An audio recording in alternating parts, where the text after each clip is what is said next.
Hi guys, good morning. Ngayon po ay araw ng Martes. Ayan, welcome to my vlog. Ayan, bumalik ulit tayo sa vlogging na magaway, no? Ito yung isda, may nagbigay sa akin ng 2 torsilyo. Tapos ayan, mamali. Ayan, ginawa ko na siya. Tapos inasnan ko na. Kasi ano to guys, iluluto ko siya sa yung torsilyo, isisigang ko sa sinigang na torsilyo sa bayabas. Ayan. Binidyo ko siya ngayon kasi wala pa akong vlog na nagluluto ng sinigang sa bayabas. First time. Kaya inano ko siya, binidyohan ko siya ngayon. Ayan guys, nakasalang na yung ating itong ating bayabas. Tapos iyan, hiwa-hiwa ko na siya. Lagyan ko na ng tubig. Tapos ayan, sili. Panigang. Buksan na natin yung ating kalan. Pakuluin na natin yan. May asin na ito eh. Pag kumulo, saka ilagay natin yung ating isda. Ano siya? Open na natin. Maingay kasi yung kalan. Kaya umuugong. Induction po yung kasi maingay. Ano siya? Tapos ilalagyan ko lang yan siya ng dahong talbos ng kamote saka okra. Konting okra. Yun lang ang gulay niya. Ayan guys, hintayin lang natin kumulo.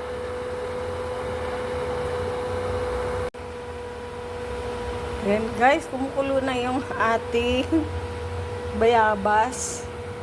Pwede na, yung sibuyas pala, nakalimutan ko ilagay. Ilagyan natin ng sibuyas. Tapos magic sarap lagyan natin. Pampadagdag ng sarap. Ayan guys.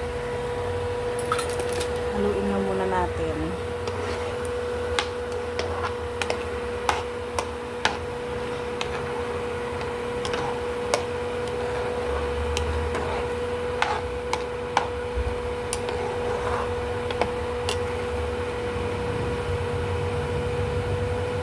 Ay!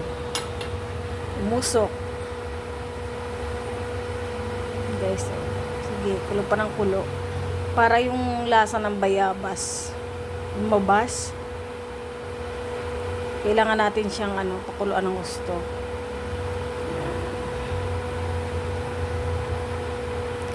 Tapos pwede na nating ilagay yung ating isda. Ayan guys. Yung isda natin nandito. Ayan. Hugasan natin para mawala yung alat konti.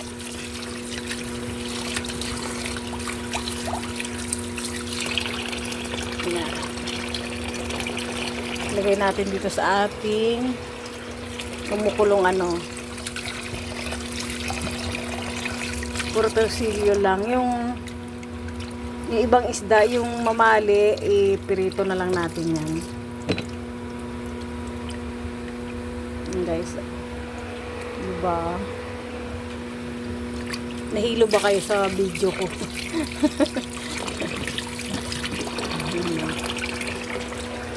Ayan guys.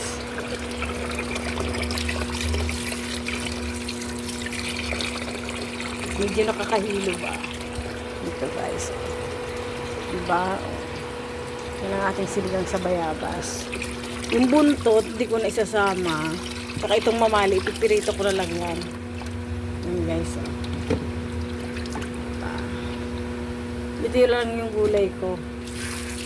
Konting talbo, saka ilang pirasong okra. Kasi tapos hindi ko na siya hiniwa. Lang 5 lang pala yan, 5 okra. Hindi ko na hiniwa kasi maglalaway yun sa baw. Lalapot. Kaya hindi ko na siya hiniwa para hindi hindi maglaway ang sabaw natin. Ngayon nyo guys, oh, sarap na. Oh, kumukulo na siya. Diba? Ang tawag dito, sinigang sa putok. Yan ang ating torsilyo. Ayan.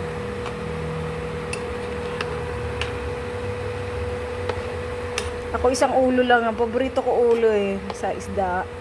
Isang ulo lang ako. Sold na ako dyan.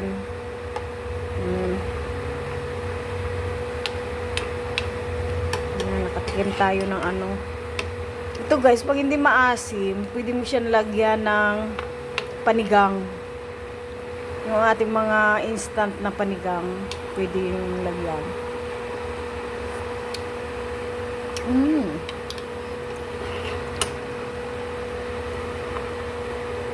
Hindi nga umasim siya. Bigyan natin ng konting panigang yan. Nanor. Tapos parang konting sabaw pa. Gusto ko nito maraming sabaw.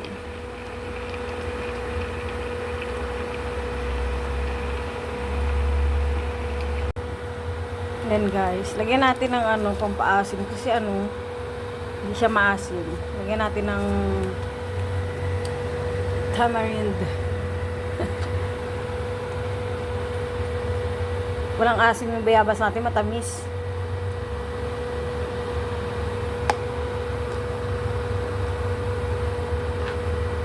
Para may asim konti.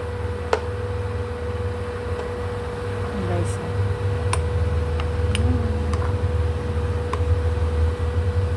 ang ating sinigang sa bayabas.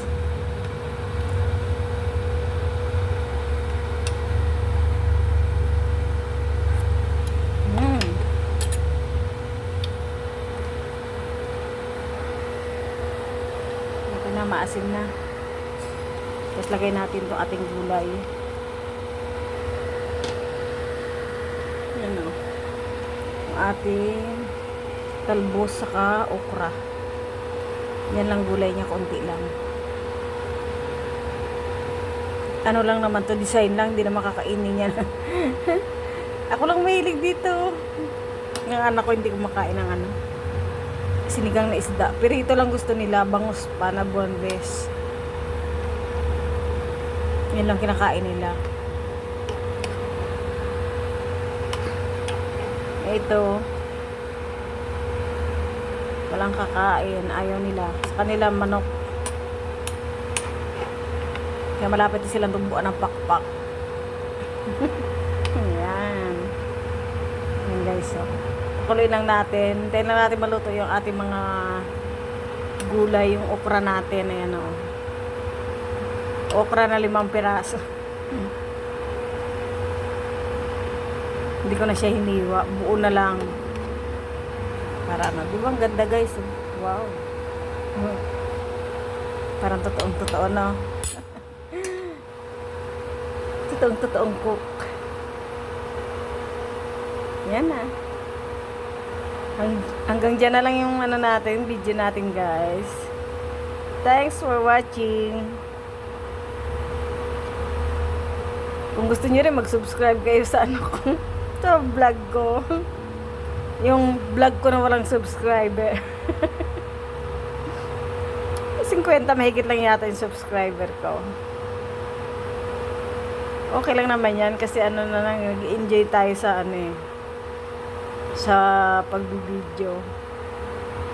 Nagilibangan ko siya nung pandemic kaya okay lang.